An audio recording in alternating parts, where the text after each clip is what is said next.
இல்லை முட்டை குழம்பு தாங்க வைக்க போகிறோம். வாங்க அதுக்கு ஒரு கடாய் வச்சுக்கலாங்க. 2 கரண்டி எண்ணெய் ஊற்றிக்கலாங்க.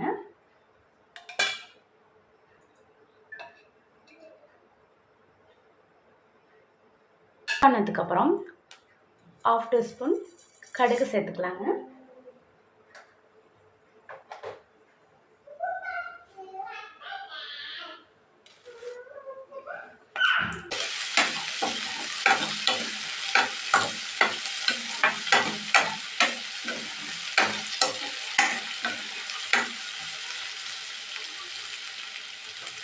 வெங்காயம் கொஞ்சம் நல்லா வேகட்டுங்க.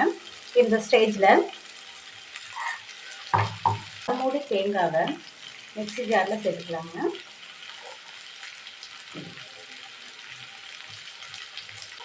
ரெண்டு தக்காளியை கட் பண்ணி சேர்த்துக்கலாங்க.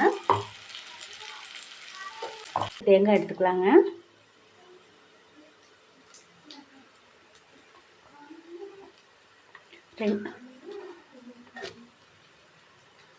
ரெண்டு தக்காளி எடுத்துக்கலாங்க. அதில் சோம்பு 1/4 ஸ்பூன்,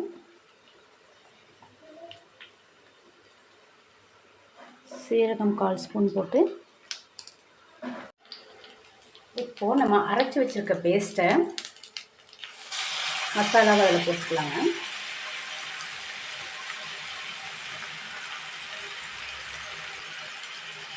மிக்ஸி ஜாரில் கொஞ்சம் கூட தண்ணி போட்டு இதில் மிக்ஸ் பண்ணி ஊற்றிக்கலாங்க.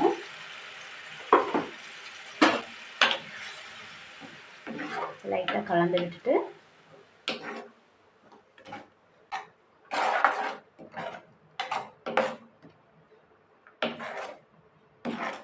இப்போவே முட்டை குழம்பு நல்லா இந்த ஸ்மெல் வருதுங்க.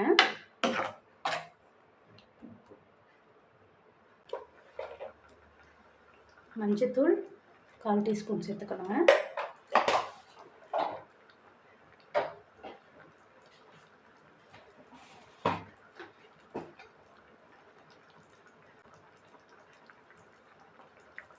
சாம்பார் தூள் 1 டீஸ்பூன் சேர்த்துக்கணுங்க.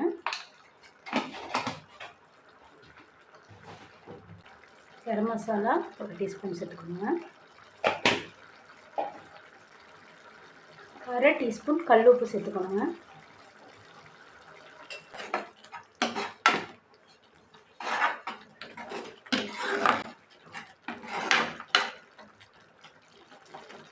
மிக்ஸ் பண்ணிவிட்டு நல்லா வேக விடுங்க. இப்போது நம்ம வேக வச்சுருக்க 4 முட்டையை லைட்டாக கீரல் போட்டுக்கலாங்க.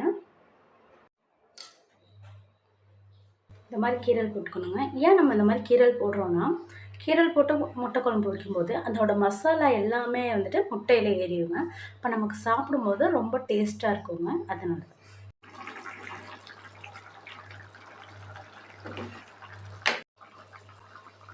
இப்போ இதை மூடி போட்டு ஒரு 5 நிமிஷம் வேக விட்டு எடுத்துக்கலாங்க. மூடி எடுத்து பார்ப்போங்க. முட்டை குழம்பு சூப்பராக ரெடி ஆயிடுச்சுங்க. கம்மன்னு வாசத்தோட ரொம்ப சூப்பராக ரெடி ஆயிடுச்சுங்க. இந்த ஸ்டேஜில் உப்பு பார்த்துக்கலாங்க. எனக்கு கரெக்டாக இருக்க உப்பு. உங்களுக்கு ஒருவேளை உப்பு பத்தலைன்னா லைட்டாக ஆட் பண்ணிக்கோங்க. கொத்தமல்லி தழையை தூவி ஸ்டவ் ஆஃப் பண்ணிக்கலாங்க. கம்மன்னு முட்டை குழம்பு ரெடி ஆயிடுச்சுங்க. முட்டை குழம்பு பிடிச்சிருந்துச்சுன்னா வர்னிஸ் கிச்சனுக்கு லைக் பண்ணுங்கள், ஷேர் பண்ணுங்கள், சப்ஸ்கிரைப் பண்ணுங்கள். தேங்க்யூ ஃபார் வாட்சிங். தேங்க்யூ.